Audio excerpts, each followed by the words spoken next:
లేవియా కాండము 8వ అధ్యాయము. మరియు యెహోవా, నీవు అహరోనును అతని కుమారులను వారి వస్త్రములను అభిషేక తైలమును పాపపరిహారార్థ బలి రూపమైన కోడెను 2 పొటేళ్లను గంపెడు పొంగని భక్ష్యములను తీసుకుని ప్రత్యక్షపు గుడారం యొక్క ద్వారం నద్దకు సర్వ సమాజమును సమకూర్చుమనగా యెహోవా మోషేకు ఆజ్ఞాపించినట్లు అతడు చేసిన ఆ సమాజము ప్రత్యక్షపు గుడారం యొక్క ద్వారం నద్దకు కూడిరాగా మోషే సమాజంతో చేయవలని యెహోవా ఆజ్ఞాపించిన కార్యము ఇదే అనెను. అప్పుడు మోషే అహరోనును అతని కుమారులను దగ్గరకు తీసుకుని వచ్చి నీళ్లతో వారికి స్నానము చేయించెను. తరువాత అతడు అతనికి చొక్కాయిని తొడిగి అతనికి దట్టిని కట్టి నిలువుటంగిని ఏఫోదును వేసి ఏఫోదు యొక్క విచిత్రమైన నడికట్టును అతనికి కట్టి దానివలన అతనికి ఏఫోదును బిగించి అతనికి పతకము వేసి ఆ పతాకములో ఉరీమమ్మను వాటిని ఉంచి అతని తల మీద పాగాను పెట్టి ఆ పాగా మీదను అతని నొసట పరిశుద్ధ కిరీటముగా బంగారు రేకును కట్టెను. ఇట్లు యెహోవా మోషేకు ఆజ్ఞాపించిన. మరియు మోషే అభిషేక తైలమును తీసుకుని మందిరమును దానిలో ఉన్న సమస్తమును అభిషేకించి వాటిని ప్రతిష్ఠించెను. అతడు దానిలో కొంచెము 7 మార్లు బలిపీఠ మీద ప్రోక్షించి బలిపీఠమును దాని ఉపకరణములన్నిటినీ గంగాళమును దాని పీటను ప్రతిష్ఠించుటకై వాటిని అభిషేకించెను. మరియు అతడు అభిషేక తైలములో కొంచెము అహరోను తల మీద పోసి అతని ప్రతిష్ఠించుటకై అతని అభిషేకించెను. అప్పుడు అతడు అహరోను కుమారులను దగ్గరకు తీసుకుని వచ్చి వారికి చొక్కాయిలను తొడిగి వారికి దట్టీలను కట్టి వారికి కుళాయిలను పెట్టెను. ఇట్లు యెహోవా మోషేకు ఆజ్ఞాపించెను. అప్పుడు అతడు పాపపరిహారార్థ బలిగా ఒక కోడెను తీసుకుని వచ్చెను.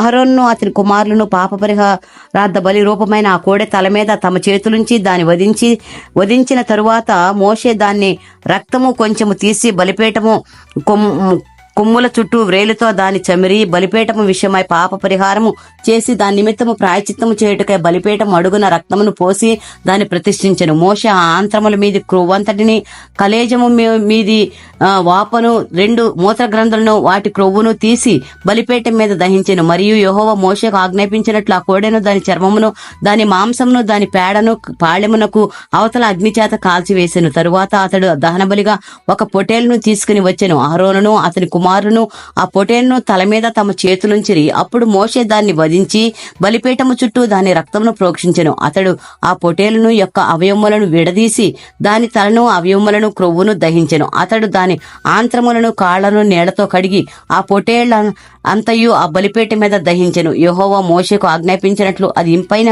సువాసన గల దహన బలి ఆయను. అది యెహోవాకు హోమము. అతడు 2వ పొటేలును అనగా ఈ ప్రతిష్ఠితమైన పొటేలును తీసుకుని రాగా అహరోనును అతని కుమారులను ఆ పొటేలును తల మీది తమ చేతులుంచిరి.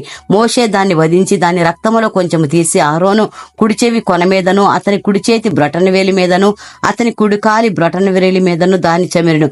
మోషే అహరోను కుమారులను దగ్గరకు తీసుకుని వచ్చి వారి కుడి చెవుల కొనల మీదను వారి కుడి చేతుల బొటనవేలి మీదను వారి కుడి కాళ్ల బ్రొటనవేలి మీదను ఆ రక్తములో కొంచెము చమిరెను. మరియు మోషే బలిపీఠము చుట్టూ దాని రక్తమును ప్రోక్షించెను. తరువాత అతడు దాని క్రొవ్వును క్రొవ్విన తోకను ఆంత్రముల మీది క్రొవ్వంతనే కలేజము మీది వాపను 2 మూత్ర గ్రంథులను వాటి క్రొవ్వును కుడి జబ్బను తీసి యెహోవా సన్నిధిని గంపెడు పులియని భక్ష్యములలో నుండి పులియని ఒక పిండి వంటను నూనె గలదై పొడిచిన యొక్క భక్ష్యములను ఒక పలచని అప్పడములను తీసి ఆ క్రొవ్వు మీదను ఆ కుడి జబ్బ మీదను వాటిని ఉంచి అహరోను చేతుల మీదను అతని కుమారుల చేతుల మీదను వాటన్నిటిని ఉంచి అల్లాడింపబడు అర్పణముగా యెహోవా సన్నిధిని వాటిని అల్లాడించెను. అప్పుడు మోషే వారి చేతుల మీద నుండి వాటిని తీసి బలిపీఠం మీదనున్న దహన బలి ద్రవ్యం మీద వాటిని దహించెను. అది ఇంపైన సువాసన గల ప్రతిష్టార్పణలు.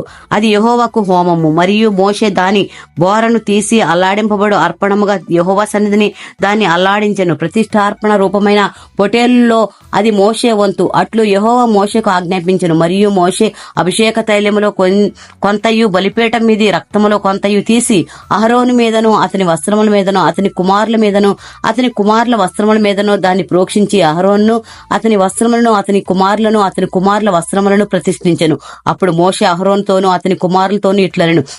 ప్రత్యక్షపు గుడారం యొక్క ద్వారమునద్ద ఆ మాంసమును వండి అహరోనును అతని కుమారులను తినవలనని నేను ఆజ్ఞాపించినట్లు అక్కడనే దాన్ని ప్రతిష్ఠిత ద్రవ్యము గల గంపలోని భక్ష్యములను తినవలను. ఆ మాంసములోను భక్ష్యములలోను మిగిలినది అగ్నిచేత కాల్చివేయవలను. మీ ప్రతిష్ఠిత దినములు తీరు వరకు 7 దినములు ప్రత్యక్షపు గుడారం యొక్క ద్వారము వద్ద నుండి బయలు వెళ్ళకూడదు. 7 దినములు మోషే మీ విషయములో ఆ ప్రతిష్టను చేయుచుండును. మీ నిమిత్తము ప్రాయచిత్తము చేయుటకై అతడు నేడు చేసినట్లు చేయవలనని యెహోవా ఆజ్ఞాపించెను.